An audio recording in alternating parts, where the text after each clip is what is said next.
तो चलिए आज आप सभी के लिए साइंस का 40 मोस्ट वीवीआई ऑब्जेक्टिव आप सभी के लिए लाए हैं, जो आपके एग्ज़ाम के लिए काफ़ी महत्वपूर्ण होगा। और ये मेरा पहला सेट है, ठीक है, सेट 1 है बाबू, और ये क्रैश कोर्स है। ठीक है, आपको क्या करना है, मेरा डेली एक वीडियो आएगा साइंस का, सोशल साइंस का और मैथ का। ठीक है, आपको ऑब्जेक्टिव में हम जितना करा रहे हैं इससे ज़्यादा आपको कहीं भी नहीं करना है। ठीक है, ऑब्जेक्टिव हम जितना देंगे उतना आपको करना है। और ये क्लास डेली आपको क्या करना है, जब तक आप लोग का एग्ज़ाम नहीं हो जाएगा हम तब तक आपको डेली लाइव में भी मिलेगा और वीडियो के रिकॉर्डेड वीडियो भी मिलेगा। तो चलिए, और सभी अगर आप लोग वीडियो को देखते हैं मेरा वीडियो, तो आपको ना तो ऑब्जेक्टिव में दिक्कत होगा और ना ही सब्जेक्टिव में। ठीक है, तो आज से हम लोग शुरू और स्टार्ट करते हैं। और मेरा इस वीडियो को जितना हो सकता है अपने दोस्तों के पास शेयर करेंगे कि कंटेंट से कमी कभी कभी भी आप सभी को नहीं करेंगे। ठीक है, तो चलिए 40 ऑब्जेक्टिव है और 40 ऑब्जेक्टिव में आप लोग का तैयारी किस लेवल का हुआ है हम आप सभी के बीच क्वेश्चन लाए हैं। और अपना लेवल देखिए कि आप लोग कितना सही क्वेश्चन को कर पा रहे हैं। ठीक है, अगर नहीं कुछ अगर क्वेश्चन का गलत भी आप आंसर दे रहे हैं तो कोई दिक्कत नहीं है, कि हम हैं आपके साथ। चलिए पहला क्वेश्चन आप सभी लोग के साथ है कि दाढ़ी बनाने में कौन सा दर्पण का उपयोग किया जाता है। बाबू आप सभी लोग आंसर देने का प्रयास कीजिएगा कि ठीक है। चलिए, समतल दर्पण का, उत्तल दर्पण का, अवतल दर्पण का, या इनमें से कोई नहीं। तो देखिएगा, याद रखिएगा, जब भी बोलेगा कि दाढ़ी बनाने या हजामती दर्पण के रूप में किस दर्पण का प्रयोग और उपयोग किया जाता है, तो आपको याद रखना है, जब भी दाढ़ी बनाने के रूप में कहेगा बाबू, तो याद रखिएगा अवतल दर्पण का हम लोग प्रयोग और उपयोग करते हैं। ठीक है, लेकिन बोलेगा कि अवतल दर्पण में वस्तु का प्रतिबिंब कैसा बनता है, तो अवतल दर्पण में वस्तु का प्रतिबिंब वस्तु से, ठीक है, वस्तु से बड़ा प्रतिबिंब बनता है। ठीक है, अगर वस्तु से छोटा बोलेगा तो वस्तु से छोटा बोलेगा तो उत्तल में बनेगा, लेकिन बोलेगा वस्तु के बराबर किस में प्रतिबिंब बनता है बाबू, तो याद रखिएगा कि वस्तु के बराबर समतल दर्पण में बनता है। ठीक है, तो यहाँ पे ऑप्शन नंबर सी फॉर चांद के पार चलो इज द राइट आंसर। किसी को कोई दिक्कत नहीं। चलिए अगला प्रश्न, चलिए दूसरा नंबर प्रश्न है, दूसरा नंबर है, कह रहा है कि किस दर्पण में बड़ा प्रतिबिंब बनता है। अभी आप सभी को बताए थे कि वस्तु से बड़ा प्रतिबिंब किस में बनता है। ठीक है, अवतल में जब भी बोलेगा वस्तु से बड़ा प्रतिबिंब किस में बनता है बाबू, तो अवतल में हो जाएगा, लेकिन उत्तल में बोलेगा तो वस्तु से छोटा प्रतिबिंब होगा। ठीक है, वस्तु से छोटा प्रतिबिंब किस में बनता है, उत्तल में। देखिए आप लोग देखे होंगे जब बाइक चलाते होंगे तो साइड मिरर में जो रहता है उत्तल ही रहता है। ठीक है, लेकिन देखते होंगे कि बड़ा सा गाड़ी को कितने एक छोटे से मिरर में कैप्चर करता है, यानी वस्तु से छोटा होता है जी, तो बिल्कुल ही उत्तल होगा। लेकिन और समतल में क्या होता है, वस्तु से बराबर, वस्तु के बराबर बोलेगा तो समतल, और वस्तु से छोटे बोलेगा तो उत्तल, और वस्तु से बड़ा बोलेगा तो अवतल। हमसे पूछा था किस दर्पण में बड़ा प्रतिबिंब बनता है, तो ऑप्शन नंबर बी अवतल इज द राइट आंसर। ठीक है, चलिए अगला 3 नंबर प्रश्न है कि 3 नंबर है, अवतल लेंस में आवर्धन एम बराबर क्या होता है। ठीक है, अवतल लेंस जिसे हम लोग आवर्धन को मैग्नीट्यूड कहते हैं। ठीक है, एम से क्या होता है, यानी एम बराबर क्या होता है, तो याद रखिएगा एम बराबर भी बाई यू होता है। ठीक है, क्या होता है, एम बराबर भी बाई यू, जो ऑप्शन नंबर डी में है। ऑप्शन नंबर डी यहाँ पे बिल्कुल ही सही आंसर हो जाएगा। ठीक है, चलिए याद रखिएगा। अगला प्रश्न है 4 नंबर आप सभी के सामने है, और जल्दी से बताइएगा कि प्रकाश के किस रंग का तरंगदैर्घ्य सबसे अधिक होता है। आपको बताना है साथी कि प्रकाश का ऐसा कौन सा रंग होता है जिसका तरंगदैर्घ्य सबसे ज्यादा होता है, सबसे अधिक होता है, बैगनी का, हरा का, लाल का, या पीला का। तो आपको पता होगा कि तरंगदैर्घ्य, ठीक है, सबसे ज़्यादा लाल रंग का होता है, इसलिए इसे खतरे के रूप में या सिग्नल के रूप में किस रंग का हम लोग प्रयोग और उपयोग करते हैं, तो लाल रंग का करते हैं। ठीक है, याद रखिएगा। यहीं पे एक क्वेश्चन होता है कि इंद्रधनुष जब बनता है तो इंद्रधनुष के, ठीक है। भीतरी रंग कौन होता है? तो इंद्रधनुष में जो भीतरी रंग होता है बाबू वो बैगनी रंग होता है। कौन होता है? बैगनी रंग होता है, याद रखिएगा। चलिए 5 नंबर प्रश्न है कि चंद्रमा पर खड़े अंतरिक्ष यात्री को आकाश कैसा प्रतीत होता है? जब कोई चंद्रमा पर अंतरिक्ष यात्री जाता है तो उसे आकाश जब वहां से देखता है तो उसे कैसा प्रतीत होता है? तो यहाँ पे नीला होगा, उजला प्रतीत होता है, लाल होता है या काला होता है? चलिए बताइए, आंसर आप सभी लोग दीजिए साथी। तो देखिए, चंद्रमा पर खड़े अंतरिक्ष यात्री को जो आकाश प्रतीत होता है वो याद रखिएगा काला प्रतीत होता है। D for Devsena is the right answer. ठीक है, क्या हो जाएगा? ऑप्शन नंबर डी हो जाएगा। चलिए अगला प्रश्न है कि धारा मापने में किसका उपयोग होता है? ठीक है, आपको बताना है कि विद्युत धारा जो मापा जाता है ये किससे मापा जाता है बाबू? ठीक है, ये मीटर से मापा जाता है, वोल्टामीटर से मापा जाता है, या वोल्ट मीटर से मापा जाता है, या मोनोमीटर से मापा जाता है। ठीक है, तो यहाँ पे देखिए, याद रखिएगा कि विद्युत धारा का एसआई मात्रक होता है क्या चीज़? तो विद्युत धारा का एसआई मात्रक एम्पियर होता है, लेकिन हमसे बोला है विद्युत धारा का एसआई मात्रक नहीं बताना है, विद्युत धारा किससे मापा जाता है। ठीक है, तब विद्युत धारा एमीटर से मापा जाता है। यहाँ पे ऑप्शन नंबर ए फोर क्या हो जाएगा? आओ ना कभी हवेली पे। ठीक है, क्या हो जाएगा? ए4 आओ ना कभी हवेली पे इज द राइट आंसर। और वोल्ट मीटर से क्या मापा जाता है? तो वोल्ट मीटर से विभव को हम लोग मापते हैं। ठीक है, इतना क्या चीजें समझ में आ रही है? चलिए नेक्स्ट प्रश्न की ओर आगे बढ़ते हैं। अगला प्रश्न है 7 नंबर की प्रतिरोध का एसआई यूनिट क्या होता है? ठीक है, एसआई मात्रक क्या होता है? तो याद रखिएगा बाबू, प्रतिरोध का एसआई मात्रक यानी रेजिस्टेंस इसे इंग्लिश में कहते हैं, और एसआई मात्रक प्रतिरोध का ओम होता है। ठीक है, क्या होता है? प्रतिरोध का एसआई मात्रक ओम होता है। ऑप्शन नंबर बी यहाँ पे बिल्कुल ही सही उत्तर हो जाएगा। ठीक है, क्या हो जाएगा? Option number B. चलिए 8 नंबर प्रश्न आप सभी के सामने है और बताइएगा कि 1 किलोवाट घंटा निम्नलिखित में से किसके बराबर होता है? 1 किलोवाट घंटा निम्नलिखित में से किसके बराबर होता है? यहाँ पे जल्दी से बताइए। और यहाँ पे क्या हो जाएगा? 8 नंबर ऑप्शन नंबर ए होगा, बी होगा, सी होगा या डी होगा बाबू। ठीक है, तो देखिए याद रखिएगा 1 किलोवाट घंटा जो होता है ये 3.6 गुने 10 के पावर 6 जूल के बराबर होता है। ऑप्शन नंबर सी हो जाएगा। ठीक है, याद रखिएगा। अगला है एक विद्युत हीटर के कुंडली जिसका प्रतिरोध कितना है? 55 ओम है। 220 वोल्ट के स्रोत से जो विद्युत धारा लेगी उसका मान क्या होगा? देखिए बाबू, याद रखिएगा जब भी इस तरह का क्वेश्चन आता है तो बोला है आई बराबर क्या होता है? ठीक है, तो आर भी बाई आर क्या होता है?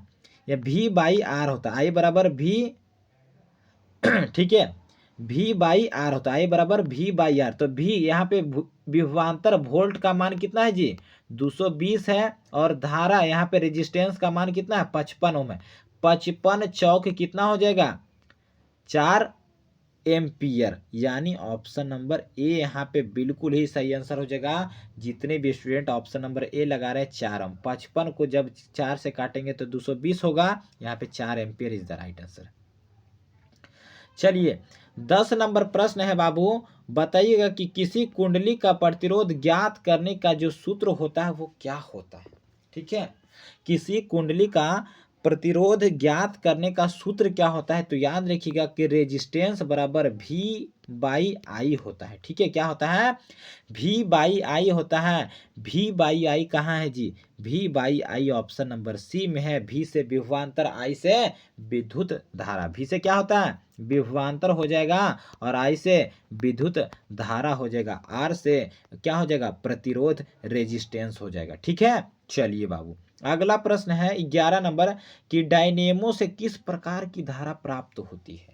आपको बताना है कि जो डायनेमो होता है इससे कैसी धारा प्राप्त होती है? दिष्ट धारा, प्रत्यावर्ती धारा या दोनों प्रकार की धाराएं या इनमें से कोई नहीं। देखिए साथी, याद रखिएगा, जब भी डायनेमो का बारे में बात किया जाएगा आपसे, तो दिष्ट और प्रत्यावर्ती इसमें दोनों प्रकार की धाराएं प्राप्त होती है, यानी ऑप्शन नंबर सी यहाँ पे बिल्कुल ही सही आंसर हो जाएगा। और मेरे जितने भी शेर बहादुर ऑप्शन नंबर सी को लगा रहे हैं उन सभी का आंसर सही हो जाएगा। ठीक है, चलिए नेक्स्ट प्रश्न की ओर आगे हम चल रहे हैं और आपके आंसर का हम, और बाबू अगर आपको ये वीडियो एकदम सही लग रहा है कि नहीं सर हमारे लिए मेहनत करें, तो एक बार शेयर कर दीजिए और लाइक के बटन को दबा दीजिए। चलिए 12 नंबर प्रश्न है कि नाभिकीय ऊर्जा प्राप्त करने के लिए क्या चीज का आवश्यकता होता है। ठीक है, नाभिकीय ऊर्जा अगर हमें प्राप्त करना है साथी, तो आपको याद रखना है हीलियम नहीं चाहिए, क्रोमियम नहीं चाहिए, एल्युमिनियम, सबसे ज्यादा जो इंपॉर्टेंट चीज होता है नाभिकीय ऊर्जा प्राप्त करने के लिए वो यूरेनियम होता है। ठीक है, क्या होगा? यूरेनियम, ऑप्शन नंबर सी होगा साथी। चलिए नेक्स्ट प्रश्न की ओर आगे बढ़ते हैं और अगला प्रश्न है साथी कि निम्नलिखित में से कौन नवीकरणीय ऊर्जा स्रोत का उदाहरण है। आपको बताना है नवीकरणीय कहने का मतलब है तो वैसा ऊर्जा स्रोत जो कभी भी समाप्त नहीं हो। ठीक है, उसे क्या कहेंगे? नवीकरणीय ऊर्जा स्रोत। बताइए, क्या पवन चक्की होगा, जल पंप होगा, विद्युत जनित्र होगा या बायोमास संयंत्र होगा? देखिए याद रखिएगा कि बायोमास संयंत्र ये कभी खत्म होगा साथी? नहीं होगा, यानी ऑप्शन नंबर डी यहाँ पे बिल्कुल ही सही उत्तर होगा। और जितने भी साथी ऑप्शन नंबर डी को लगा रहे एकदम सही उत्तर होगा। चलिए अगला प्रश्न, 14 नंबर प्रश्न है कि नीचे दी गई अभिक्रिया में कौन सा कथन सही है। देखिए इसमें कैसा क्वेश्चन है कि कॉपर जब ऑक्सीजन के साथ अभिक्रिया किया तो कॉपर ऑक्साइड बनाया। क्या बनाया? कॉपर ऑक्साइड बनाया। तो ऑक्सीजन का जुड़ना इट मीन्स क्या होगा? ऑक्सीजन के यहाँ पे देखिए क्या करा, कॉपर का ऑक्सीकरण हुआ है, कॉपर का अवकरण हुआ है, कॉपर का नाइट्रेशन हुआ है, या ए और बी दोनों? साथ ही बताइएगा।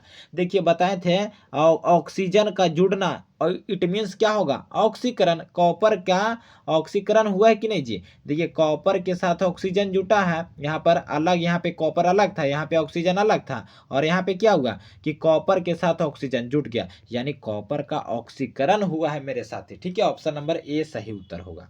चलिए 15 नंबर प्रश्न है कि नाइट्रोजन डाइऑक्साइड यानी NO2 के धुएं का रंग कैसा होता है। ठीक है, नाइट्रोजन डाइऑक्साइड के धुएं का रंग कैसा होता है? यहाँ पे बताइएगा, भूरा होता है, लाल होता है, हरा होता है या पीला होता है? मेरे साथी आप लोग याद रखिएगा कि नाइट्रोजन डाइऑक्साइड के धुएं का जो रंग होता है वो भूरा होता है। यहाँ पे ऑप्शन नंबर ए यहाँ पे बिल्कुल ही सही आंसर हो जाएगा और यहाँ पे राइट आंसर हो जाएगा। चलिए 16 नंबर प्रश्न है कि ग्लूकोज का रासायनिक सूत्र क्या होता है। ग्लूकोज का जल्दी से बताइएगा, आप सभी लोग का कमेंट ये आना चाहिए। तो याद रखिएगा C6H12O6 क्या होता है? ग्लूकोज का सूत्र होता है मेरे साथी। चलिए अगला प्रश्न है, 17 नंबर प्रश्न है कि दूध से दही बनने में कौन सी क्रिया होती है। अब बताइए बाबू कि सुबह में यहाँ पे क्या होता है जी? जब दूध में यहाँ पे दही मिला देते हैं तो क्या होता है? दही बन जाता है दूध से, होता है कि नहीं? बिल्कुल ही। तो दूध से दही बनना ये कैसी अपघटन अभिक्रिया है? प्रकाश संश्लेषण है या किण्वन है या उत्सर्जन है मेरे साथी? तो याद रखिएगा, ये ना तो अपघटन है, ना तो प्रकाश संश्लेषण है, ना तो उत्सर्जन है, ये किण्वन अभिक्रिया होती है बाबू। ठीक है, दूध से दही बनना इसमें किण्वन प्रक्रिया होती है। चलिए 18 नंबर प्रश्न है कि हमारा शरीर पीएच के कितने परास के बीच कार्य करता है। जो हमारा शरीर है ये पीएच के कितने परास के बीच कार्य करता है? तो याद रखिएगा बाबू, जो हमारा शरीर है वो पीएच के यहाँ पर 7.0 से 7.8 परास के बीच कार्य करता है। ऑप्शन नंबर बी यहाँ पे बिल्कुल ही सही आंसर हो जाएगा। ठीक है, चलिए 19 नंबर प्रश्न है कि निम्नलिखित में कौन उप धातु है। देखिए लोहा धातु है, कॉपर धातु है, निकेल धातु है, लेकिन यहाँ पे Sb क्या है जी? ये उप धातु है बाबू। Option number D for Devsena is the right answer. ठीक है, अगला है 20 नंबर कि स्टेनलेस स्टील किसका मिश्र धातु होता है। जो स्टेनलेस स्टील होता है ये किसका मिश्र धातु होता है? लोहा का, तांबा का, एल्युमिनियम का या टीन का बाबू? तो देखिए याद रखिएगा, जो स्टेनलेस स्टील मिश्र धातु होता है वो लोहा का मिश्र धातु होता है। किसका? लोहा का। और लोहा का परमाणु संख्या कितना होता है? Fe होता है जी, और परमाणु संख्या 26 होता है। संकेत Fe होता है बाबू, और परमाणु संख्या 26 होता है।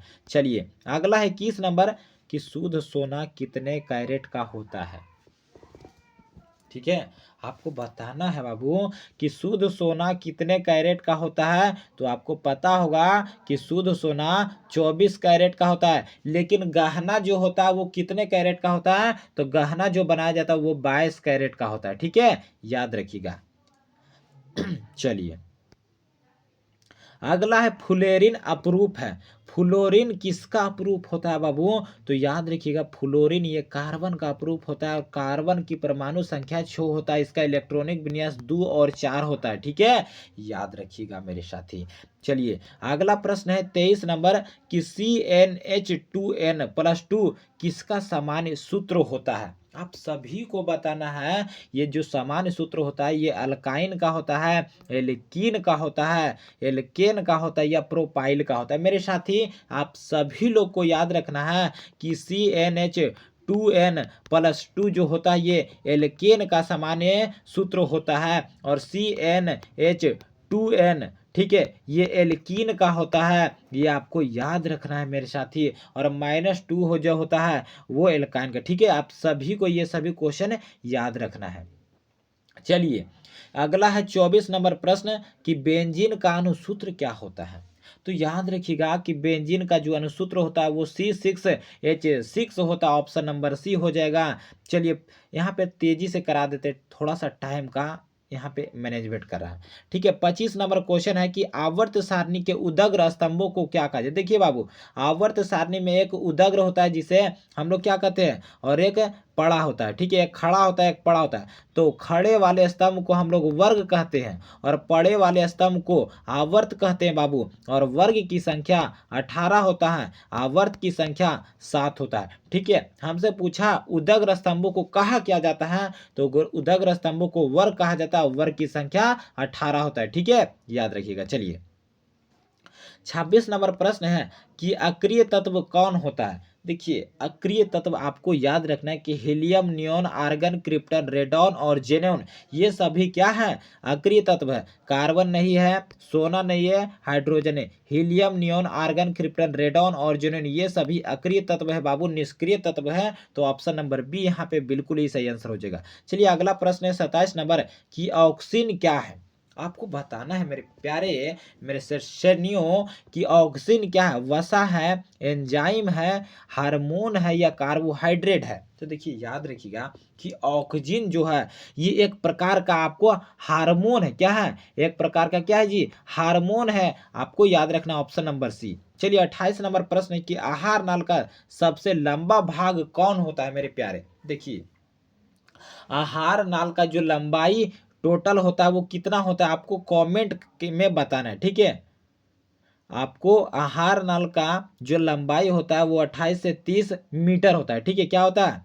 मीटर होता है। लेकिन यहाँ पे जो सबसे लंबा भाग पूछेगा तो इसमें सबसे छोटी याद जो होता है, नाम मात्र के लिए छोटी याद है, लेकिन सबसे लंबा कौन होता है बाबू? तो छोटी आंत ही होता है। ठीक है, याद रखिएगा। चलिए अगला 29 नंबर है कि कीटों में प्रमुख श्वसन अंग कौन कौन होते हैं? यानी कीट जो अपना श्वसन, जिस तरह से हम अपना श्वसन अंग किस तरह फेफड़ा से करते हैं, ठीक है, उसी प्रकार आपको बताना है मछली जो होता है गिल्स के द्वारा श्वसन क्रिया करता है, फेफड़ा से मनुष्य करता है। ठीक है, और गिल कोष्ठ से क्या हो जाएगा ये नहीं होगा। लेकिन कीट जो होता है ये ट्रैकिया से करता है। कीट जो होता है किससे करता है बाबू? तो ट्रैकिया से कीट लोग श्वसन क्रिया करता है। Option number C. चलिए 30 नंबर प्रश्न है कि मनुष्य में कौन उत्सर्जी अंग नहीं है?